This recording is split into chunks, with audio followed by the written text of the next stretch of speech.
warar dheeraad ah ayaa ka soo baxaya banaanbaxyo rabshado watay oo maanta ka dhacay aqalka Congress-ka Mareykanka. banaanbaxyaasha oo aad u cariisnaa qaarkoodna ay hubeysnaayeen ayaa la arkayay sawirro laga soo qaaday oo muujinaya in ay gudaha u galeen aqalka Congress-ka Mareykanka. banaanbaxyaashani ayaa markii dambe waxaa laga soo saaray gudaha aqalka Congress-ka. madaxweyne Donald Trump ayaa la sheegayaa inuu ku baaqay banaanbaxa maanta dhacay.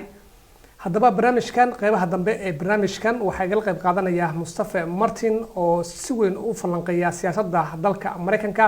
balse marka hore waxaan jeclahay inaan ku soo dhaweeyo wariye cilmi waare oo ka mid ah wariyaasha Soomaaliyeed ee ku nool dalka Mareykanka isla markaana si weyn ula socday xaaladda hadda ka taagan aqalka Congress-ka. cilmi waare marka hore soo dhawow, marka xiga maxaa soo kordhay? ayaa ka soo kordhaya taageerayaashii madaxweyne Donald Trump galitaanka ay galeen aqalka Congress-ka, halkaasi oo Congress-ka labadiisa aqal uu uga socday kulan ay ku ansixinayeen codadka electoral vote-ka. warar dheeraad ah ayaa hadda ka soo kordhaya sida muuqanaysa sawirada iyo muuqaalada hadda la helayo waxay muujinayaan in taageerayaasha oo hubeysan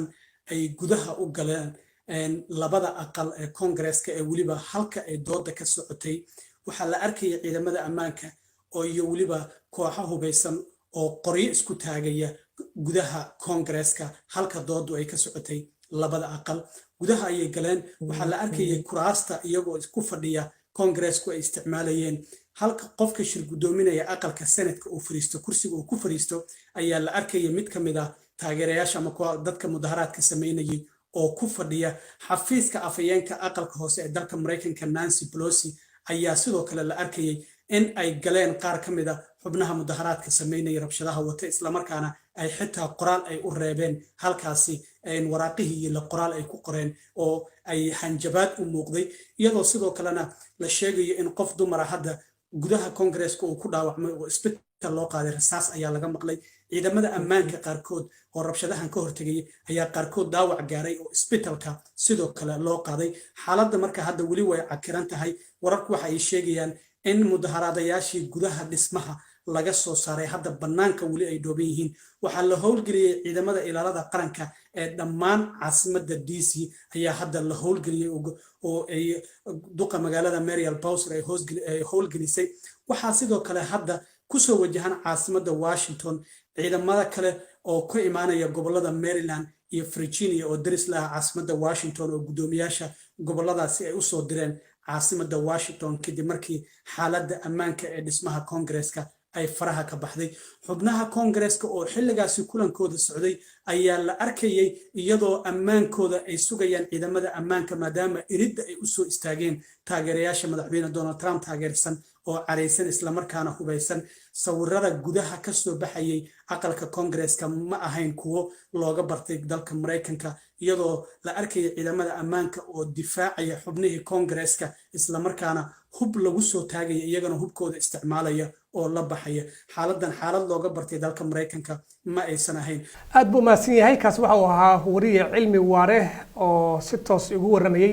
sidaan hore idinkugu sheegay waxaa sidoo kale barnaamijkan igala qayb galaya Mustafa Maxamed Martin oo si weyn ula socday siyaasadda dalka Mareykanka isla markaana indhaha ku hayay waxa dhacaya. Mustafa Martin, adigu ku soo dhawaanaya studio Television Universal, waad maqlaysay faahfaahinta cilmi waare. ma kula tahay in Donald Trump uu la hadlo dadka banaanbaxaya? haddii uu la hadlo oo ay suurtagal noqoto wuxuu la hadli doonaa si aan ka farxin doonin dimuqraadiga ama qolada iska soo horjeedaan. wuxuu la hadli doonaa si uu kula talin doono inay difaacaan wadanka dimuqraadiyadda wadanka iyo inay isu taagaan dalka Mareykanka jiritaankiisa. marka haddii uu hadlo sidaas ayuu la hadli doonaa. horey ma u dhacday sidaan oo kale dalka Mareykanka in dad careysan oo mudaharaadaya ay qabsadaan aqalka Congress-ka Mareykanka?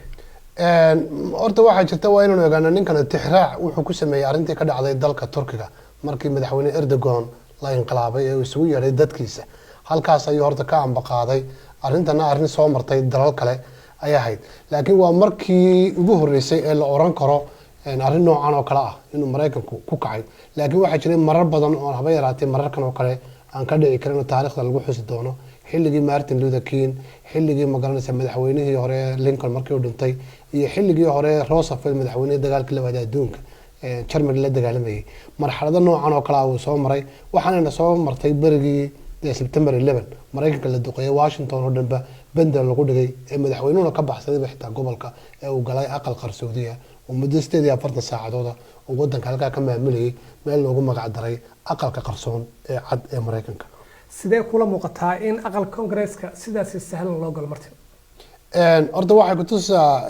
deeqo way su'aal wanaagsan waana su'aasha rasmiga meesha taala dawladdu waxa abuuraa waa dad dimuqraadiyad waxa keenana waa dadku waxay ishaluugaan kama socon karo dimuqraadiyad kastoo adduunka ka jirta Soomaaliyana waa u tusaale Mareykankana waa u tusaale tan arintan waxay kobcinaysaa oo korinaysaa dalka Mareykanka ayay kobcinaysaa Mareykanka dheeldheel laguma helin Mareykanka bariga hore ma jirin waxa jiri jirtay oo ka talin jirtay boqortooyada Ingiriiska boqor loo jiray King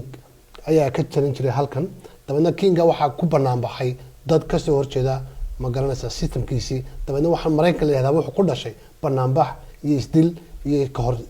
horimaad ayuu ka dhacay tan waa dawo lagu daweynayo ama lagu kobcinayo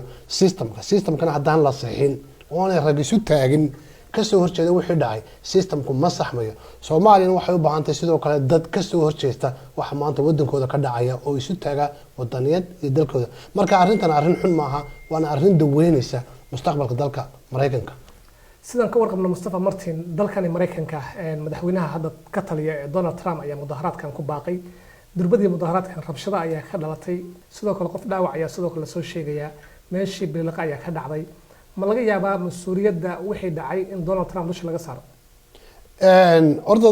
waa inuu ogaato xuquuq uu leeyahay qofka muwaadinka Mareykanka koow waxa ka inuu soo banaan bixi karo ka hor iman karo dawladda ka hor iman karo baawarka wadanka ilaa madaxweyne ilaa heer Congress waxaan ku jirin xeerarka noocaasa waxa ku jira xeerarka noocaasa qofku isagoo hubaysan inuu banaanka u soo bixi karo laakiin waxaan ku jirin inuu dadka ku rido oo la dhaco waxaan si kale ku jirin inuu government properties amba hantida dawladda si tagrafila ugu isticmaalo oo soo galo gudaha magaranaysa Congress-ka arintaas waa arin qalada kuma jirto xeerarka lagu talagalay banaanbax laakiin Donald Trump aad ma ku yeelanaya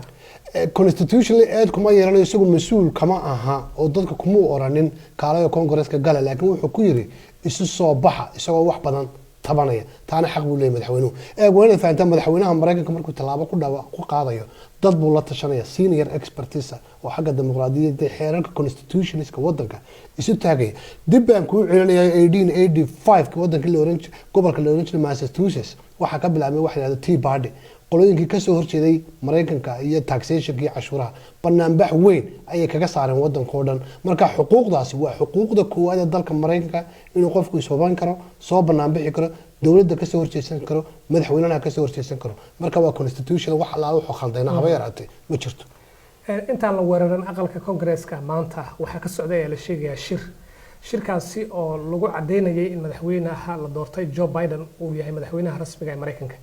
haddii aad faahfaahin naga siiso shirkii maanta wuxuu ku saabsanaa shirka maanta wuxuu ku saabsanaa natiijadii ka timi electionka ama codeynta gobolada ka timi waa in gobol kasta la eega oo la fura oo la yiraahdo sidaas iyo sidaas ay u dhacday sida marka loo bidayaana oo daraan tuunsay waxa weeye in la oran doono waxa guuleystay xagga baarlamaanka madaxweyne Biden isagu markaa wuxuu ka digay oo ka soo horjeeda waxaan la tirinayaaba waa wax beena oo aan waxba ka jirin marka dadku wuxuu ugu yeedhana in dimuqraadiyadda la badbaadiyo tiradana aan noqon tiro madaxweyne keeni karta xitaa haddii uu Congress-ku maanta ogolaado inuu yahay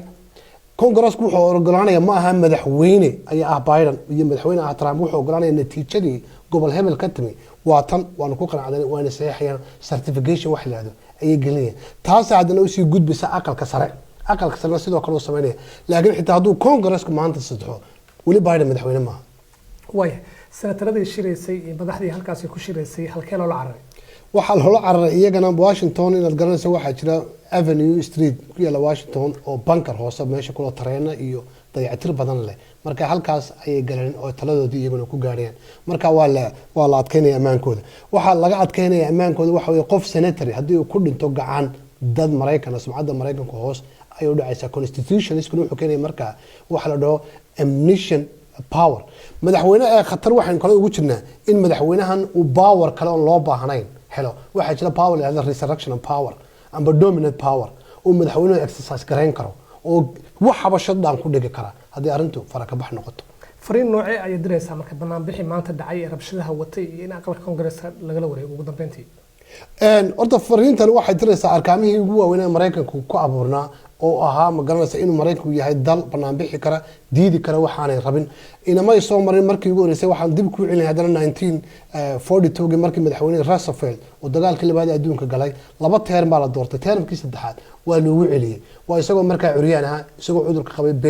polio la yiraahdo laakiin waxa ka hortimay arrin la yiraahdo national security in wadanku dagaal iyo xaalad emergency ku jira waxaan had iyo jeer deeqo halkan dadka xasuusinaya wadanku maanta waxaynu ka soo doognay coronavirus amba cudur aad iyo aad weyn oo ballaaran oo intaas oo kun qof gaadhay wali waxa la hayaa faasiintii wadanka ayaa gacanta lagu hayaa magaranaysa dadka la daweynaya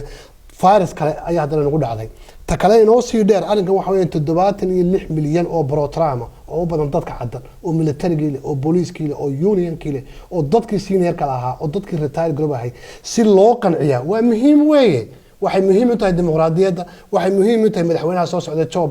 Joe Biden haddii uu leeyahay madaxweyne ayaad ku noqonaysaa adiguna intaas oo qof kula dagaalansan tahay arrintaas arrin isbixinaysa maahay conclusion waxay noqonaysaa in labada madaxweyne arrinkan ay ka fadhiistaan oo ay ka heshiiyaan